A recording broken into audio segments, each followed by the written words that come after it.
With us today is the most incredible, wonderful human, Eric Coryell. He has a brilliant perspective on teams and accountability. So let's listen in and enjoy the ride. If you don't know already, Kenny Lange is my co-host, and he is a gem and a gift. And we're just going to have some fun talking about building accountable teams. Awesome. Kyle, I'm excited about this. I'm also excited about Eric. I got to hear his presentation a few months back with the second gear group, set my brain on fire. And then I got like 30 more minutes while he was traveling by car. And even just without even having the visual of Eric, like the presence came through the phone. Eric, we're going to set the bar so high that you are scared to say anything.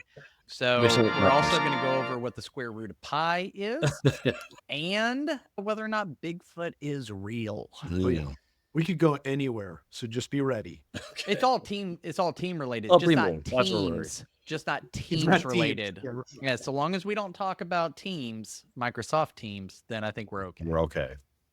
Then I'll stay on the podcast. Already giving up because I use a Microsoft computer product. Well, Eric, It is a pleasure. How are you doing? Oh, I'm doing good. It's a pleasure to be here as well. Thanks for having me. You know, the best way I can frame my experience with like learning from you is that it started where it took me about 3 years to hear your wisdom. You would teach me something, and then literally 3 years later, I would get it. I'm closer to a year now in my cycle of learning from you. And my sincere hope is that anybody watching, listening to this podcast, wherever you get your podcasts, can extract the nuggets that you have and apply them at a much faster pace than I have been able to. But I think you bring up such a beautiful topic around accountability. And so I think I just fell in love with your definition of it. So maybe that is the best place for us to start. When accountability is a word that a lot of people throw around and say it and try and mean something with it, but I'm thinking of Inigo Montoya saying, I don't think that word means what you think it means. So could you just maybe start really broad? What does accountability really mean? Well, and I'm not here to tell you I have the definition, but I've played a lot in dealing with accountability, right? Especially this whole notion of holding people accountable. He's going back early in my career. I had a problem employee, and one day my boss walks in my office. He goes, Eric, you just got to hold them accountable. I'm like, cool. How do you do that? Right. So that's really where my foray into the whole concept of accountability came. So the traditional definition of accountability is you do what you say you're going to do in the time frame you said you do it. And that's really how most people define accountability. Just do what you say you're going to do, time frame you said you do it. Well, I quickly realized that very few people, including myself, actually always ever do what they said they're going to do in the time frame they said they do it. And it's really at that moment you realize whether someone's going to be accountable or not. Right? If non-accountable people and they fall short of expectations, they'll hide, they'll blame others, right? They'll procrastinate, they'll do all sorts of things. Where accountable people, really, when they fall short of expectations, own up to it, and they start doing something different until they get the desired results. So accountability for me really means that, whether it's an accountable individual, accountable teams, when they fall short of expectations, they'll take ownership for it and start doing something different, being the key, until the desired results are achieved. And that, to me, really what it means to be accountable. And then it was from there I discovered, well, you can't actually hold people accountable, even though that's most leaders' job. I know, because I tried. I mean, trust me, I tried. I mean, and everyone said, well, Eric, to hold people accountable, it's pretty simple, right? You set clear expectations. You make sure they have when they need to get the job done. You incentivize them. You put goals and measurements in place, and then you give them feedback. And then if they don't get it done at that point, well, Eric, then you go coach. You ask questions. You do it for them. You beg. You cry. You pray. You do whatever it is you do. And if none of that works, right, you drink, and then you give them an ultimatum. And then if that doesn't work, liberate them, right? So I did all those things. So one day I realized something. I was doing everything. I was setting expectations. I was making sure they would get the job done. I was incentivizing them. I was giving them feedback. I was setting the goal. I was coaching, training, begging, threatening, all those things. I gave the ultimatum and I let them go. To the point where I finally realized, hey, you can't hold people accountable. Really, when someone says, I'm going to hold you accountable, all they're really doing is taking the accountability from them. And so those are my two aha moments around accountability, really what accountability is, and debunking the notion that you really can hold people accountable. I was at a seminar, and Kenny, I want your thoughts on this because I know you have a lot to say on this. I was at a seminar that was 8 hours that talked about those four things, those exact four things: the setting standards, clear, short, simple expectations, what to do if they fell short. Like you have to have the conversation with them. Right. And then, oh, hey, by the way, I think the phrase they used, no, I thought it was clever, was let them explore the market or let the market get involved. You said liberate. I thought explore the market was great. That's even Uh, better. yeah. Sounds like that's great. unhiring. I've heard that one too. How many businesses like today, like right as we're recording this, are doing one of those four things? Do you think as like step one for this accountability? And Kenny, how many people have you talked to in leadership teams where that word accountability comes up? Go Eric first or me? I want you to jump in because you spend a lot I of like time how you're working with pointing leadership down, teams. but you are on the video thing. You're actually below me, so I don't know who You you're. felt- I, Do you have I another have three Kenny on fingers. here? Which one do you want? So I'm really intrigued by this, in part because actually over the last week or two, a lot of my conversations have been dominated with the topic of accountability, whether it gets mentioned, but it's all circling that. There's a leadership tool that I use with clients, which is what I'm going to be interested to bat over to Eric in this weird little triangle we got going here. But it's called CAR, and you create clarity. That could be KPIs, that could be a mission, that has this roles, responsibilities, processes of ownership. You give guided autonomy. I use guided autonomy from 4 stages of psychological safety, but it's really just a autonomy, right? We know from Daniel Pink's work with Drive that autonomy is one of those core like internal motivators, which I think might be where Eric takes us, which I have a lot more questions about that internal versus external piece in a minute. And then you hold accountable for results. But so many times we as leaders, we're holding someone accountable to a result we did not clarify. It's like, why aren't you doing this and doing this? Like, I didn't even know, man. Or because either they're expecting us to spell it all out, which I think is ridiculous because that means you hired children and that's illegal in the US. Or you are so vague, nobody could understand what it like. They say, I need all this freedom. Okay, what does that mean? And then you get nothing done. It's like, well, I can make the lines blurry as to what the expectations were. I'll always err on the side of Brene Brown's statement of to be kind, you need to be clear. Like that is an act of kindness that we can extend to people is clarity. So I think that there are a ton of companies, a ton of organizations, for-profit, nonprofit alike, that are operating through a lot of the 4 things you just mentioned. And I think a lot of them, they are like what Eric is saying is they're not holding accountability. They're actually, they're simultaneously taking a lot of power from people and shoving a lot of responsibility, which if you get into, again, the 4 stages of psychological safety, he talks about the progression through is predicated on respect and permission. And if you give somebody a ton of respect and no permission, right, it's paternalism. It's like you pat them on the head. Oh, that's nice, but please don't touch anything, right? And that's like the children's side. The other side, which is where I think a lot of people end up, is a lot of permission and no respect. That's exploitation, right? And it's a way for them to insulate themselves as a leader from any responsibility for that person's failure. And so that's the part when it comes to accountability that I honestly, I wrestle with, because I think accountability applies just like any leadership principle. It applies at work, in community organizations, at home, as a parent, as like it's a people thing, right? So Eric, I'd be curious what is happening when we see leaders who are, as you were saying, they're taking, right? They're taking it all on themselves, but they're also, all the blame is sitting on this other person if it doesn't go right. So where should responsibility rest, and by how much? Like, how is that weighted? I don't know if there's a set answer to that. You can make it up. going back to your question, Kyle, like what percentage of companies do that? To me, it's almost 100%. And what we do inside organizations is, okay, we go start with accountable, right? So if someone's not accountable, what has to happen? Something has to happen if the desired results aren't happening. Well, inside most organizations, it's leader-led accountability. So the expectation is the leader, and what you're talking about, Kenny, the leader steps in, and they're the ones that start initiating change. They're having the tough conversation. They're making the decisions. They're solving the problem. And so accountability gets managed upward. So for me, accountability is managed. And inside most organizations, it's the expectation is the leader manages it. It's the leader's job to deal with non-performance. It's the leader's job to make the really tough decision. It's the leader's job. So the accountable team model says, hey, instead of it all being the leader, that we have the team manage the accountability. Now, to your question, Kenny, 100% here, 0% here, 100% here, 0% here, and neither one of those is healthy. So it's finding that balance, right? Forever, I would say almost 100% spend with the leader. And I was told that when I became a supervisor, Eric, your job is to make sure they perform, right?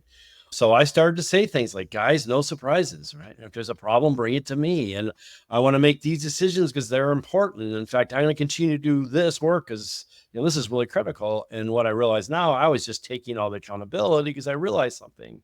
Deep down, if they failed, that was going to reflect on me. So I was going to make sure they didn't fail. And the problem is that creates very upward-looking organizations, and it's all based on the military model. Organizations are designed around the military model. Way back in the early 1900s, the companies started to scale. We adapted the military model, right? So it's the generals, the officers, the soldiers, the thinking, the telling, the doing. And the primary role of all these officers is to make sure the soldiers do what they're told, right? And that's what we do inside organizations. So I'm on a mission to transform that because I think that model creates a lot of parent-child organizations, and it moves the decision-making up the org chart in a time where we need to make decisions quicker, and it doesn't promote teamwork inside an organization. Leaders have been wrestling with this for a long time. So we've tried a lot of different models. We tried the matrix, which doesn't work. We tried holacracy, which doesn't work. And the only way to really make it work is to get these teams to really manage the accountability. And as you get good at doing that, then you can start to rethink your org chart and build your org chart around workflows, but use the accountable teams to manage the accountability throughout it. And it's a very different concept. It creates what I'll call, it allows for adult environments, right? But it's scary, especially for the leader, because it has a lot loss of control as I think about doing it. Yeah, I was going to ask what then in this model is the role of the leader, and also, if you have an opinion on this, I'd love to hear it, is Sure. the difference between leadership and management, and how that gets applied in what you're saying. Two very different questions. So the role of the leader, the best way I can explain it is coach. I've never coached. I don't have the talent or courage to do it because I know what the other parents say about the coaches, but I love talking to coaches. For the record, that's how I met Eric, was a coach for a kid. It's a miracle we're here. But I love talking to coaches. And I'll tell you, the crazy thing is every coach at some point in time will tell me the same thing. They'll all say, Eric, during the game, it's a helpless feeling. Because you want to just run out there and tell them what to do or do it for them, but you can't. Can you imagine if you could? Every time there's a critical play, the coaching staff ran out, took over, ran the next play. The kids, after a very short while, would start to feel demoralized and valued and not needed, right? But that's a facetious example. That doesn't happen unless we're at work. At work, as a leader, when I got to make sure something gets done on time, gets done the way I want to, I jump in and make sure it happens, right? Now, it's one thing if I'm coaching soccer or Little League, right? It's another thing when it's my paycheck. I mean, it's my financial future. It's my reputation. So that's what makes it hard, because just like in sports, when a team does poorly, the coach gets fired first. And it's no different in business. If the team isn't performing, we're going to look to the leader and knock their head off, right? So my tendency is to want to jump in, grab control, and make sure it all works, right? And so that reinforces that model. So the leader versus manager, it's about a 40-minute presentation I give to explain what I think the difference is. Let's see if I can do this in 2. I believe in you. I don't have the same confidence. So I got to tell you the origin of my thinking on this, because it was hilarious. I was in my office one day and a fellow manager stuck his head in my office and he goes, Eric, have you ever had a boss that sucked the life out of you? I'm like, yeah. He goes, has it ever occurred to you that you might be one of those bosses? And Not a question or a statement, right? And he goes, Everybody has that story, and I doubt there's many managers, leaders, bosses, whatever you want to sit going, it's not me. not me. There's no way it was me. But Feels like one of everybody those has that story. comedian Do the things math. where they say like, if you don't know of a sucky boss or something like that, then you're it. Probably. You're it. And so I said, so is that a question or a statement? He goes, it's a question. I'm like, it doesn't sound like one, but go ahead. And we both worked with this leader in a previous life, and he was a hot mess, right? So he goes, I'm pretty certain he had no idea he was a life-sucking entity. So therefore, how do you know you're not a life-sucking entity? How do I know I'm not a life-sucking entity? And he walks out of my office. Bam. I know. Mic drop. So I started thinking about that first boss, and he was a hot mess. And then I started thinking about all my other bosses. And I remember thinking at that point in my career, I had 7 different bosses. And as I thought about them, something struck me. Of those 7, 2 I would have done anything for, any day, anytime. Had they said charge, I would have followed them up a hill. I didn't know hill we're going up. I wouldn't have cared. The other 5, they said charge. I probably would have run the other way. So that's starting me in this journey. Then, okay, well, what makes somebody a leader, right? And I started by thinking about all 7 of them, trying to find the differences. And in the ways we talk about leadership, right? A visionary, communicator, hard worker, educated, they're all the same. But 2, I would have crawled over a broken glass for. And so after a lot of time, what I've come to believe is this. In order to lead, you must stand for something other than yourself. And that's what defines a leader versus a manager. And the way I get people to see this is I have everybody think about the worst boss they've ever had, right? And so everyone will come up with one. I've like just one, right? Write down at the end of the day what you think this person stood for. And then I'll say, okay, think about the best boss you ever had, or if you never had a good boss, pick a parent or a coach. Write down what they stood for. And then the game I play, and it's so fun, is I say, okay, as you think about your bad boss, what they stood for, I get 3 guesses. I guarantee I get it for everybody in this room. And the 3 guesses I throw out there either was nothing. Second, you didn't know what it was they stood for, okay, which are variations of the same theme. And I usually get about 10% of the people to drop their hands. Everyone else's hand's still up. I'm like, I guarantee you the rest of you said themselves. And every hand goes down. Sometimes people say, well, they stood for money. I'm like, why do you think they wanted money? At the end of the day, they're about themselves, right? Versus the best boss, coach, parent you ever had, what do they stand for? I guarantee you it's something you could name, and it wasn't themselves. And in order to lead, you have to have some ground from which you stand from. And you make so many choices. Every day you make choices. Do I say what I really want to say, or I say what the boss wants to say? Do I promote with them, or do I hire from the outside? Who do I choose to go to lunch with? What time do I show to go to work? And everyone's watching those choices. And from those choices, they figure out exactly what you stand for. I mean, you can't fake it, right? Yeah. And if you think about anyone in your life that's made a quantifiable difference, I guarantee you could clearly define what it was they stood for, and it wasn't themselves. And that's what's required to lead. That's the ground from which you stand. Versus, I would tell you I was a leader, honest to goodness, but had you paid attention to all my choices, you were like, Eric just wanted to look good to the board of directors and wanted people to like him. I would say all these other things, but at the end of the day, no, at that point in my life, I didn't really know what I stood for. And therefore, I would argue I wasn't much of a leader. I was a good manager. I knew what the owner wanted. I was good at executing it, right? But I wasn't a good leader. And to me, as you said, those are 2 very different things. Mm-hmm. I don't think that was 2 minutes, but. No, I think it was brilliant. Holy cow. It hurts to listen and hear that because, like, obviously, if you're not self-reflecting right now, like, go. Pause this, come back. Yeah, come back. One of the things that I think I'm struggling with, and I'd love to lean into it just a little bit, Sure. is the servant leadership model, which I believe in. I'm like struggling right now mentally to kind of put this in it, where the servant leadership is to take the responsibility, right? I own the outcome. It's up to me. If it's going to be, it's my responsibility. And, putting the team in front of you. But I do think that is a really slippery slope because that's what ends up happening is it's so easy to jump in, and the coach like analogy with the soccer is hysterical. But I think in the servant leadership model, which is the, prevailing wisdom, it's almost telling you to do that, which goes against what you just said and feels so foolish if I'm watching a little league game. if that coach goes out there and tries to set them up on the table to those 4-year-olds, it would be ridiculous. But I wonder how often that actually happens in the workplace. And I know it's a lot. So how do you frame the servant leadership model around accountable teams? Like, how do you deal with those truths? That's a big Yeah, question. and I don't spend a lot of time talking about servant leadership, and I'm a fan too. It gets so convoluted. It has gotten so convoluted over time, and so many people use it poorly. I'll put it that way, and because they don't fully understand what it means.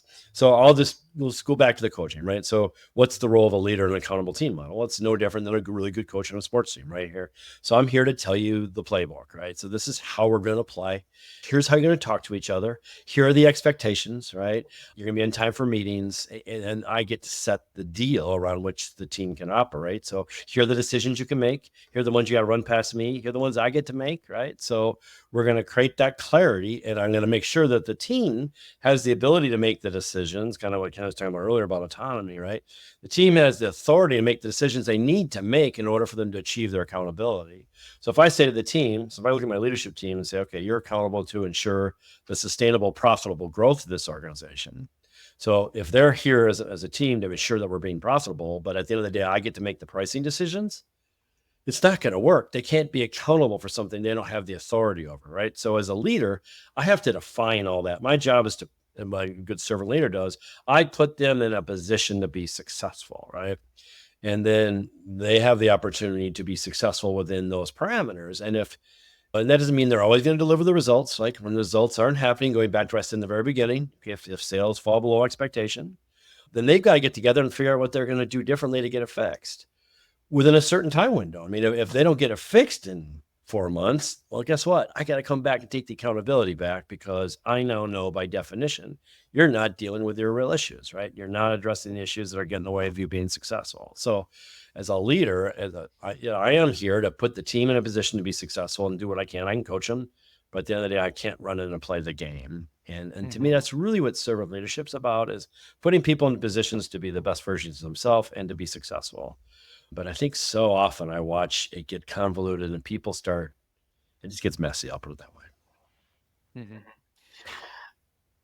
I love the statement you made, like what can I make decisions about? And something, actually, I had to take a note, because now I have something to, me and Claude or GPT are going to have some fun exploring. But thinking about roles and responsibilities inside of an organization as more of like, what do I get to make decisions about?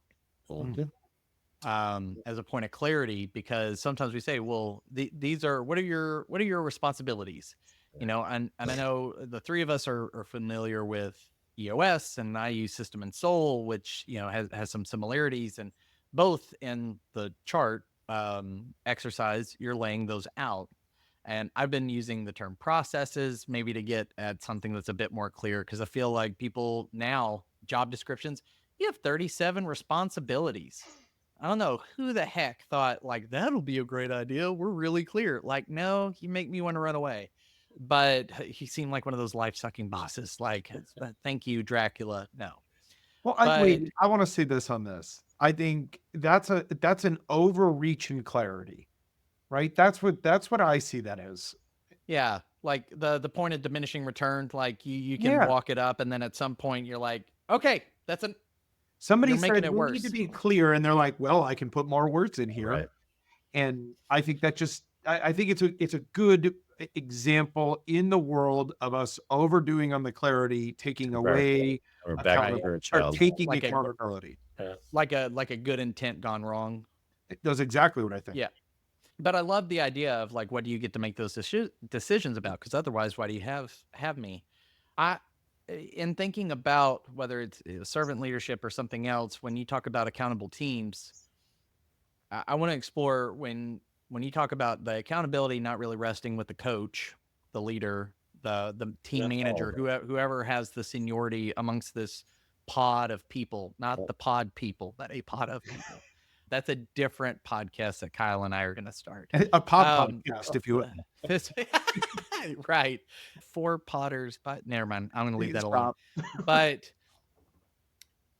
if the accountability isn't sitting with the leader of that group, And if it's not this external thing to where I dangle something over you and try to beat you over the head with it, right? Like make me look good, make this thing right. And it sounds like you're getting more into like intrinsic motivation, and there's a mutual accountability to one another. I think somebody listening, some leader who's probably like stressed out of his mind and may have adopted Kyle's hairstyle because he's so frustrated, that he's like, that sounds great and utopian. And also, I'm going to get fired by my boss if this team doesn't perform. Well, I don't want to be the jerk boss who just passes the, I get squeezed, therefore I squeeze you sort of thing. I don't know if I have time to do that. This sounds nice, Eric, but it sounds like a luxury. But having already heard you teach on this and talk to me about it, you do have a very practical, functional way that you go about this. So can you start to bring that into focus as to how do we do something that feels like it's very ethereal, mutual accountability, and bring it into the real world so that people who are under stress and strain can adopt it and see that high performance that you've seen with so many teams that you've worked with? Yeah. Okay. So, and so I want to be clear, just because you're right. You say it so well that it sounds utopia, right? And so that when people hear this, like it often will check out, right? Which I get. At the end of the day, the leader is still ultimately accountable. So what we're doing is we're putting the team in a position to be accountable. If the team delivers on accountability, great. If they don't, I'm taking it back. Now, even within that environment, I'm still not giving 100% to the team. Although I've got clients now where the teams are humming at such a high level, they do their own hiring, they do their own firing, but they've been working at this for a while. So how much accountability you give the team is up to you, how much you're willing to let go of control on, right? And so, I mean, there was a process, what you just talked about. So the exercise I do, which kind of helps people figure this out, it eliminates some of the anxiety, is almost everyone that I know has been on a really good team at some point in their life. Whether it was a high school sports team, maybe it was a band, a volunteer organization, work team, whatever it is, family, right? So I'll have people think of their life and say, okay, think of the best team you've ever been a part of. And most people can usually come up with one. And usually it's just one. Sometimes, occasionally people have 2 or 3 to choose from, but more often than not, it takes people a hot minute to get there. But once they get it, I'm like, all right, write down what's so great about that team. And the crazy thing is I have everybody shout out the answers, and I can always take those answers and put them into 6 categories, to the point I'm convinced these are universal truths. And this is the roadmap that's required to get a team, first of all, to function like a team, and then ultimately become accountable. So the first 4 things are structural. So if you go back to your best team, the 4 things that I promise you were present. First of all, everyone knew exactly what they were there to achieve. So we knew what the team was accountable for. The crazy thing is, you go into your team now and have it. Start the meeting out, everyone pull a blank sheet of paper and write down what they think the team is accountable for. I promise you the answers won't match. I don't know I've ever had it happen. Someone put me up to that. I brought my leadership team in and said, write down what you think the executive team is accountable for. And there were 5 different answers. And we were a 6-person team. I'm like, all right, if I quickly figure Sadly been my experience as well with executive leadership teams. Yes. And it was my fault, right? I'm like, all right, if I want to lead an accountable team, the first thing I have to do is make it clear what the team is accountable for as a team. Because it turned out everyone knew exactly what they were individually accountable for, but I had never made it clear what the team was accountable for, right? So step number 1 is to create that clarity. It's 1 sentence, right? It's not inspired, just defining what you're accountable for. Second thing, if you go back to your best team, is you had measurements. You had some way of measuring that success, whether it was wins and losses, you got feedback from somewhere, a deadline you were working towards, gut feel, whatever it was. Everyone knew it's a team on track or not. I walk into most teams and I'll just run around the room and say, by the way, talk to me how the team's doing. And I'll get 6 different answers. Someone will say, well, we're doing great. We get along well. And the next one will like, no, not so good. We're missing our key metrics. And everyone will have an entirely different definition of success. The third thing, which is where I think most leaders put almost all their time and energy when it comes to their teams, is focus on people and process. Making sure the right people on the bus, right? And employee development and process improvement, lean, all that kind of stuff. And I used to focus on this as well. And I'm like, if I get a bunch of A+ players together, I have a really good team. Honestly, looking back, probably my most talented team is my least functioning team. So what I've come to realize is you do need competent people. You cannot tolerate incompetence and expect a team to function. But Right. superstars other than themselves do not guarantee a functioning team. It's not that you can't have them, but second piece of that is process, right? You just need processes that are capable, all right? So both those things are important. And it's really where most leaders spend almost all their time and attention when it comes to their teams. But what I've learned is this: it is not even close to the most important thing. The most important thing by far, if you want a group of people to function like a team, is you've got to create a shared fate. And by that, I mean there has to be this experience of what happens to one happens to all. It's different than the purpose. The purpose is what we're here to achieve. This is an experience along the way. And I think any team can function well together in low stress, low anxiety environments. But the second you add any kind of pressure and adversity, without a shared fate, that team will fracture in front of your very eyes. And inside most organizations, there isn't a strong enough shared fate to get people really to function well together. In certain environments like team sports, it's built in, right? We either win the game together, we lose the game together. There's a built-in shared fate. The shared fate for most teams inside business organizations is literally surviving the boss. And while that can be a strong shared fate, it's not a very helpful one. Because the conversations amongst everybody is like, did you hear what Eric said this morning? No, but you see what the idiot did yesterday, right? And those will be the conversations that gel the team together, right? But if you think about any high-performing team, they create a shared fate. In the military, what do? First 3 months, basic training.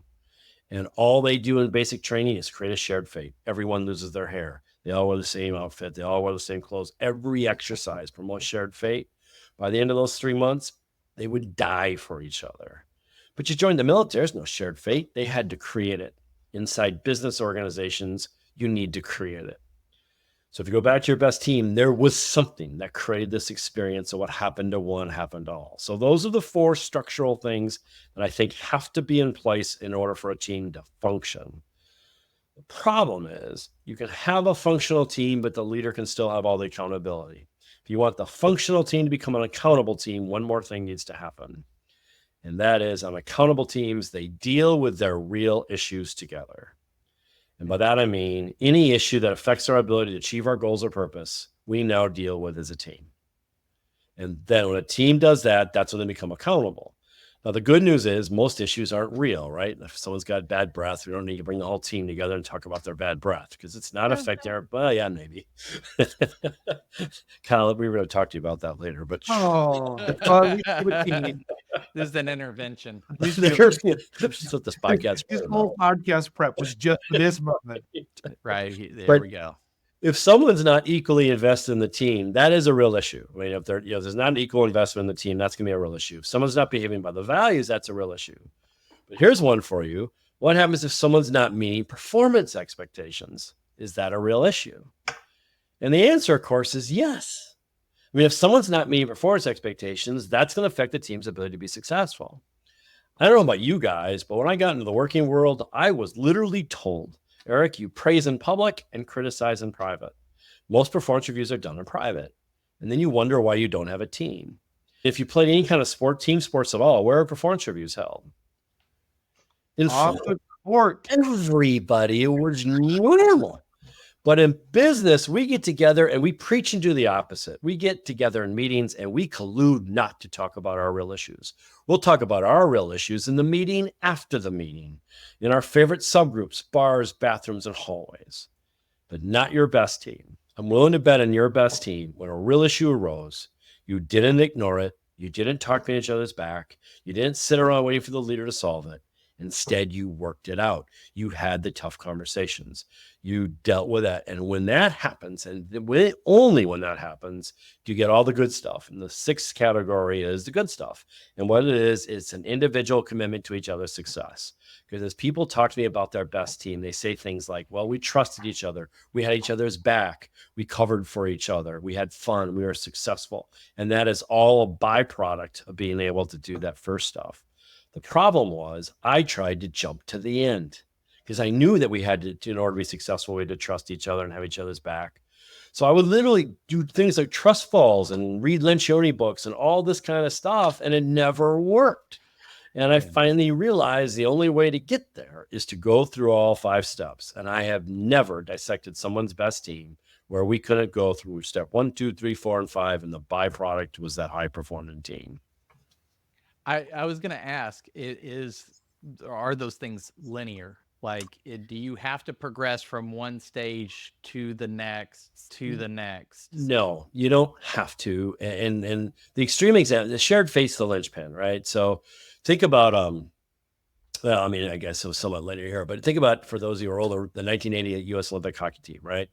So Herb Brooks had to galvanize these college kids to play against a team that's been put together for 4 years. They play together all the time. They've never lost. We've never done better than 8th place for a long time. He's like, I got to galvanize these kids. So he created a shared fate by getting the players to hate him. And that can work short term, and it worked, right? And so we galvanized them. And sometimes, like a company's on the verge of bankruptcy, the shared fate comes in and becomes so powerful. But at the same time, you still need to know what it is we're here to do. We're here to win a medal, right? Or we're here to save the company from being bankruptcy. So it doesn't have to be linear. I usually suggest people that you go linear. The first thing you got to decide is, A, do you even want an accountable team? I'm not here to tell you every team should be. But if you do, what do you want them to be accountable for, and get the measurements in place? That's the foundation. I usually skip step 3 to start, because most teams, believe it or not, in my experience, have competent enough people, capable enough processes to get started. That evolves in time as the team evolves. Jump into the shared fate, okay? And if nothing else, you can build a shared fate by getting the team accountable around achieving their metrics together, right? So that in of itself will create that experience. So I brought my leadership team together and said, look, you as a team are accountable to ensure the sustainable, profitable growth of this organization. Well, how are you going to measure that? Well, one of your measurements that you're accountable for as a team now is sales. And my HR manager's like, I don't affect sales. I'm like, yeah, you do. My team manager's like, I don't affect sales. I'm like, yeah, you do, right? So every month the measurements would come out. And if a measurement was not meeting expectations, they had 5 days to get together and problem solve it and come up with a plan on how they're going to fix it. And the craziest things started happening. All of a sudden, my sales manager started worrying about cash, because that was one of the metrics. Up until then, he could have cared less. All he cared about was revenue. Now he's like, we got to fire that customer because they don't pay us. And I'm going to start charging everything, as it gives us 30 extra days of cash. And the whole team bonded around achieving these 5 metrics together, because they realized they were all in it together, right? So it doesn't have to be linear, but I usually say start with a purpose and metrics, build a shared fate, okay? But then you got to teach people, you can't just jump in and start having real issue conversations together as a team, because there's a thing that I call a psychological contract that exists on most teams. And that psychological contract, it's not spoken, but it really exists on most teams, and it goes as follows. I won't talk about you and your department's non-performance. You just don't talk about mine. I won't call you out for not getting your rocks done. You just don't call me out for me not getting my rocks done. And there is this contract that really exists on most teams. And I know it's a contract, because if I were to walk into a team that say I was a part of, and I said something about someone's non-performance in front of everybody, how do you think they're going to feel? Betrayed and attacked, and they're going to have no choice but to declare thermonuclear war. How dare you, Eric? You just broke the deal, even though we've never agreed to the deal. The deal is clearly there, right? So I always tell people, don't jump in to start having a relationship conversations as a group. Instead, you got to teach them how to have the tough conversations, and you got to create a process around doing that. So once you have the shared fate, and once you have the tools, now you the process, and eventually people will start talking to each other about things like performance and that kind of stuff. And when a team does that, look out. It's crazy what happens. What I love, as I just listen to this, is it's easy to do one of these pieces. It's easy to go listen to, a different podcast. I'm not going to talk about this podcast, but it's easy to go get one of the pieces you just talked about, go implement it, and then fall back into the other traps. Yep. And I love, I don't think you present it as linear. I think you present it as, you must have all these pieces. Yep. Now go get all those pieces into place. And I think your picture of what the accountability and shared fate puzzle looks like is so complete. And it hits a nerve in every way. And I think each of us can admit to a moment where, if it wasn't the break room, it was this Slack channel where it's like, we're not going to talk about that, right? Or we're not going to bring that up, right? Oh, yeah. It destroys that confidence of the team, and it destroys the shared fate. And it's almost always the leader that will table it too. I sit in so many meetings when things get anxious, the leader's like, let's talk about that after the meeting because they're terrified, right? As opposed to let's deal with it now together as a team. Or they'll say, you know what, we don't have to worry about this. I'll go figure it I'll out. take care of it. Right. It's like the with the Death Eater guy on the, I just forgot the movie. But he would like Harry eat Potter? the, or sin eater. Harry Death Eater. Potter? No, that was I Harry think Potter. Eric Sorry. Potter. I saw a little kid dressed up as Harry Potter this weekend at the soccer tournament. It was pretty cool. But Did the coach go on the no, field? but he was the Sin Eater on the Green Mile or something like that. Yeah. You know I what know I'm who- talking about? Yeah, John Coffey. Yeah. And so that's what it makes me think of, is like, oh no. Like just I'll just outsource take that all to this me. pain and all this I'll issue. eat all I'll eat it. the sin and problems and dysfunction, and I'll just absorb all of that. So one, love that it's out like mostly linear, but you can be developing things Sure. concurrently, which is Yep. fine. Is there any correlation to like the stages of team development that came into play or have entered your research with In the terms of storming, norming, all that kind of stuff. I think that happens through this process. I mean, I'm not a student of the forming, storming, norming. I believe in it. I mean, I think teams definitely go through those cycles. Performing is when we're starting to deal with our real issues together. I mean, that's exactly what happens. So I guess I never thought about it, to be honest, Kenny, but I could see them paralleling. The forming is just, okay, what's the team's purpose and the metrics, right? And so I think it plays along. I don't think in those terms, to be honest, but Sure. I think it fits. Yeah, I could almost see, and I'd love for you to line out those six, just to make sure whoever's listening is like keeping track at home in the number, and maybe also refresh my memory, but I'm going to pretend it's for the listeners at home.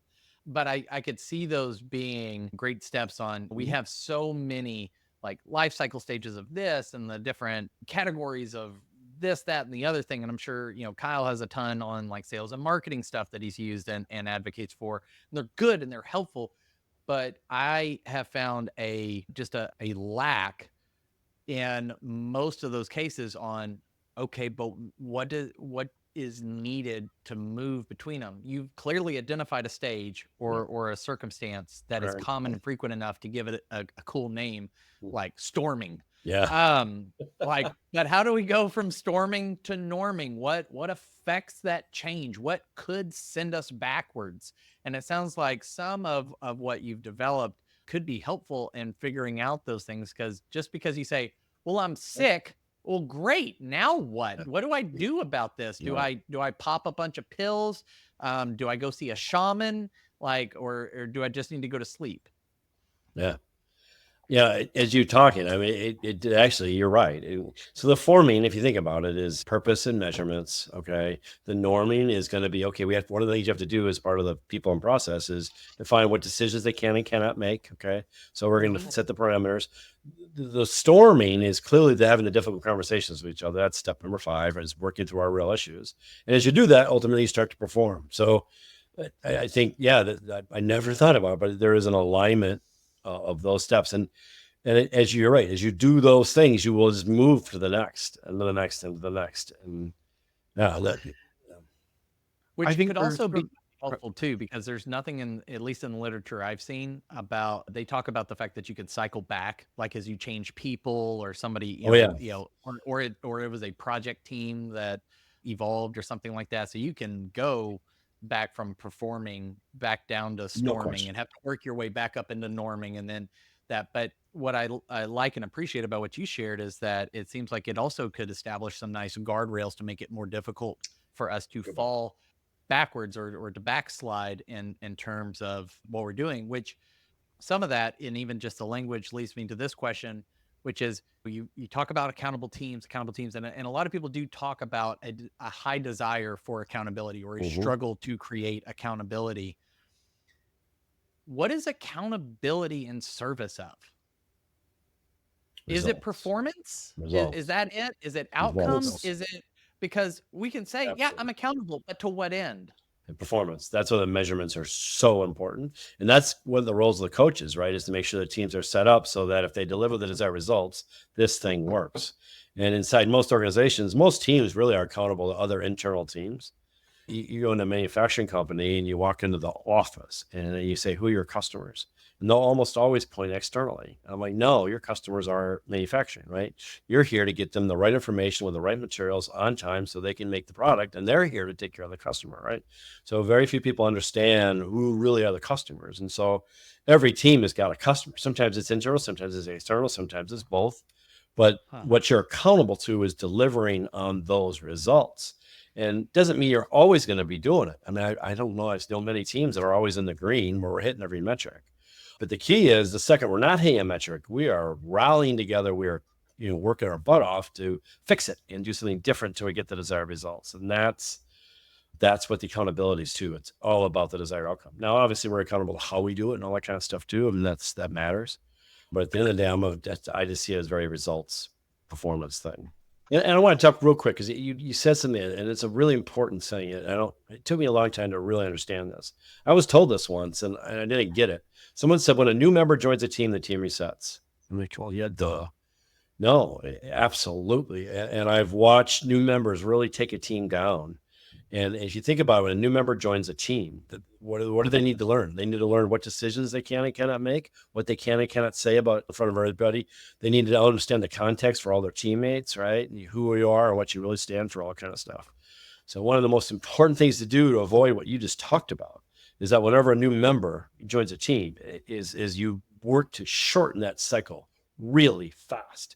Like I'll usually suggest to my customers that, hey, the day one, ideally, go off site for a day.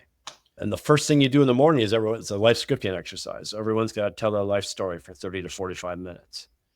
And it's insane because, because people very rarely do this. Do you ever look back? And if I have to tell my story, so they usually pull up a PowerPoint, here's grandma.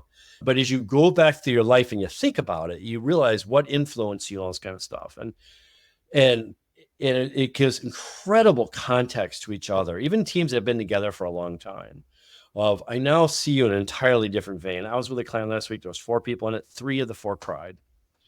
And all the guys cried. The one woman did, right? So it's awesome because it's real, it's raw, but it gives the new member and each other members context around understanding each other. So that's the first thing, and that's the morning. Then the afternoon, we pull out the decision tree matrix. And so we're like, okay, here are all the decisions. And here are the decisions the leader gets to make. Here are the decisions you have to run past the leader. The leader's going to weigh in, but you still get to make. Here are the decisions the leader just wants to know about after you make it. And here are the decisions that are all yours. Now, with a new employee, we may say, Kenny, till you've been here for 3 months on this decision, you got to run it past the leader because you just don't have the context yet.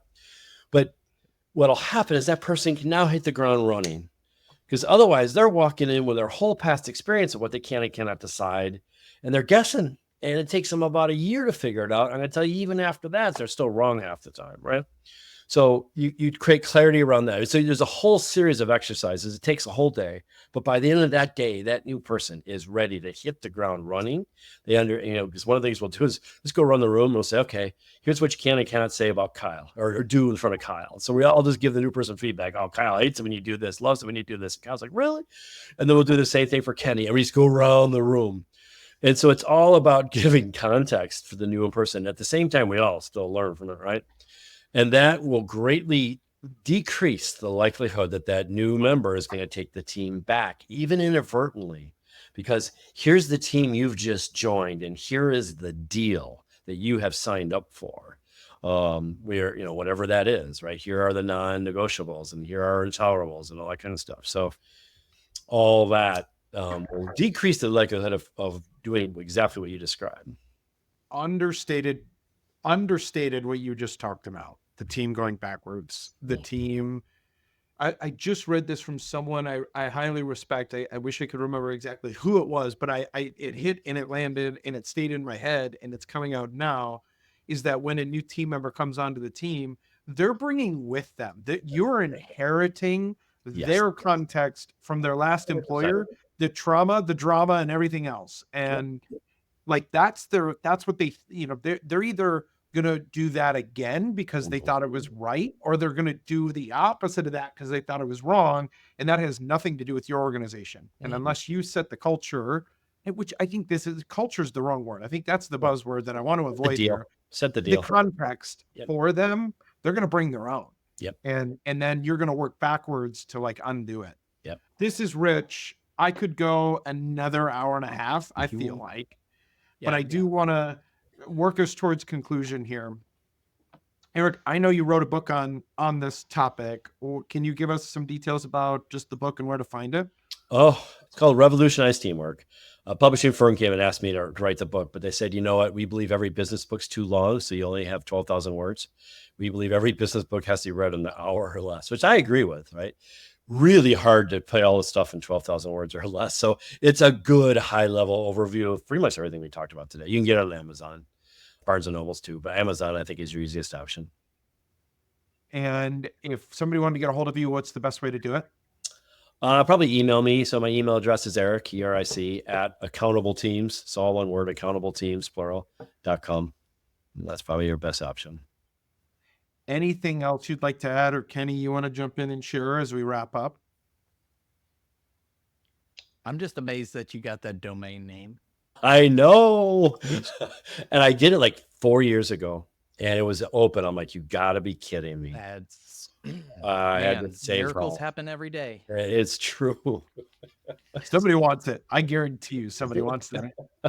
Well, I do think it's the future. So my closing, I mean, if you're asking me for a closing thought, I genuinely believe most organizations treat their employees like children. And then we get frustrated when they don't act like adults. And I don't think it's intentional. I just think that's because of the way we manage accountability, we end up creating a lot of parent-child relationships. And I am on a mission to help organizations create what I call adult organizations, because most people actually do want to be in an adult environment. But an adult environment means that, hey, we have to deal with our issues together with adults. And that means we're not going to ignore them. We're not going to talk behind each other's back. We're not going to sit around waiting for the leader to solve it. Instead, we're going to get good at working it out together. And I just think it's important. I think it's the future. Honestly, I think what's driving it now more than anything is the millennials and Gen Zs. I mean, if you think about the organizational hierarchy, that was the model of my generation before. I was told as a kid, Eric, you start here, you work really hard, you go here, you work really hard, you go here, and that's the game you play. See how high you can go. And these kids are walking and saying, I don't want to play that game. I want to be making an impact. You know, I don't want to be pigeonholed. I want to be part of something bigger than myself. I want to be learning new things. Don't pigeonhole me. And the whole reason we have such tremendous turnover, it's not because they're lazy or any of those kind of things. We're just taking a generation and putting them into a model that doesn't fit. I mean, they grew up in environments where they got feedback every second playing a video game, right? And that's just what I'm used to. And I knew the rules and I knew the game. And now I'm walking into a corporate world where I get feedback, once a year, maybe? And it's just like, I don't know what to do with this. I don't know what I can and cannot decide. And I'm out. And I don't feel like I'm making a difference and all those kind of things. But if you can get good at creating teams, you're going to find actually those generations do exceedingly well inside teams. They're good at collaborating. They're good at problem solving together.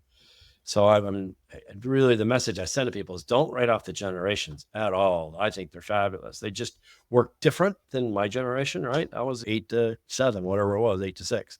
They fold work but they get work done. But you just got to put an environment that's conducive to how they were brought up. So I do think it's important and I think what the Accountable Teams does is it allows for that adulthood. Well, Eric, it's been a pleasure. Thank you for tagging along. I'm glad you were here too, Kenny. And sorry, I just stumbled in here. I was trying to find the restroom.